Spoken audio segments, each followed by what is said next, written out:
Hi, I'm Tim. Welcome to Watchbox, and thanks for logging on. If you love this watch, email me, tmosso@thewatchbox.com. It's in the description below. Your purchase and pricing email question line for buying this or any watch you see on any Watchbox platform. Please reach out to me directly. Email tmosso@thewatchbox.com for pricing. Today we are discussing a watch that pays tribute to the RPTS 200 of 1969. Launched back in 2019, this is the Glashütte Original Specialist Collection SeaQ, a vintage-inspired modern steel diver from East Germany, Saxony, the homeland of German watchmaking, and its flagship city right on the dial.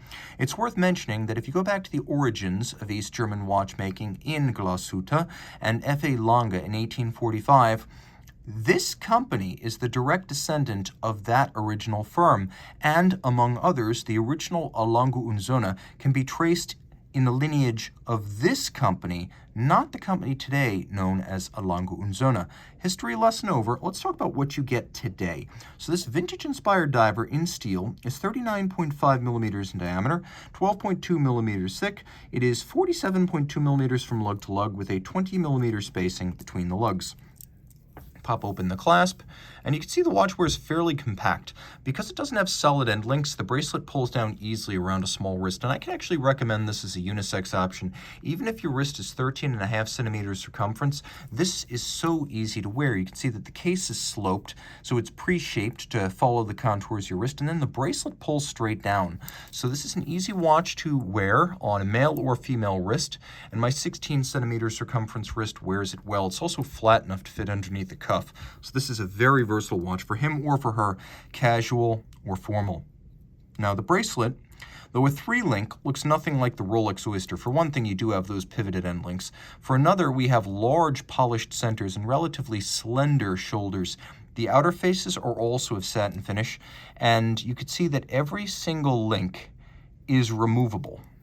Every single link is removable for precise sizing, and we do have intermediate sized links, but we also have a push button slider that gives you several millimeters of incremental adjustability. So you can fine tune the fit. We have a thick gauge steel single fold deployant clasp with twin trigger release.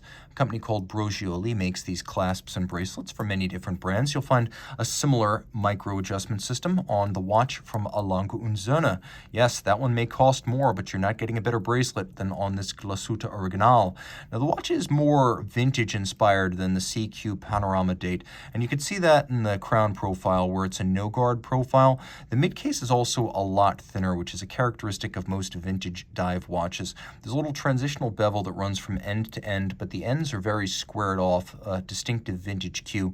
Then we have an unconventional vertical satin finish on both sides. The crown is large, sharply knurled, and easily gripped. The watch still has plenty of water resistance. You will find absolutely no shortage, as it is 200 meters water resistant. You can see that on the reverse side, a lovely vintage logo for the dive watch. And because it does have a fairly basic, albeit in-house movement inside, Glashütte Original went with a thinner and solid case back with an attractive design. That is one advantage of a solid case back. It makes the watch thinner than with a display.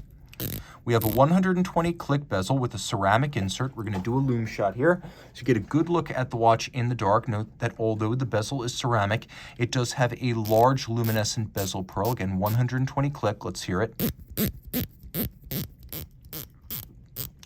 And as it should be on every dive watch, the seconds hand is also loomed, so you know while diving, even in the dark, that your watch is running. Taking a look, the watch has a blue metallic sunburst dial and a dramatically cambered sapphire designed to give you a little bit of the charming distortion of a vintage plexi, but without the scratch susceptibility. Another upgrade is the use of all applique indices and numerals here. Vintage watches generally feature printed dials. Here we do a little bit better because this is a modern watch for a luxury audience. We have a vintage-inspired broad arrow minute hand. You have a 0 to 60-minute timer, a count-up timer with the bezel, which I always find handier than a chronograph for timing events because I rarely time events of hours duration. But it's useful to have a timing bezel that gives you an option between minute 30 and minute 60. Most chronographs just give you a 30-minute register that doubles back on itself. Though you can't see it, underneath the solid case back, we have manufacturer caliber 3911. It's an automatic winder with quick set date, hacking seconds, 40-hour power reserve, and it beats away at 28,800 vibrations per hour. If you want to compare it to a Swiss movement, it would be roughly the proportions and dimensions of something like an ETA 2892, but just as tough as a 2824. So it's in that class of automatic movement, but whereas many watches use those, only Glashütte Original watches use these in-house calibers. Caliber 39 on the inside, and the image of the RPTS 200 on the outside. Reach out to Team Mosso at thewatchbox.com for purchase and pricing details.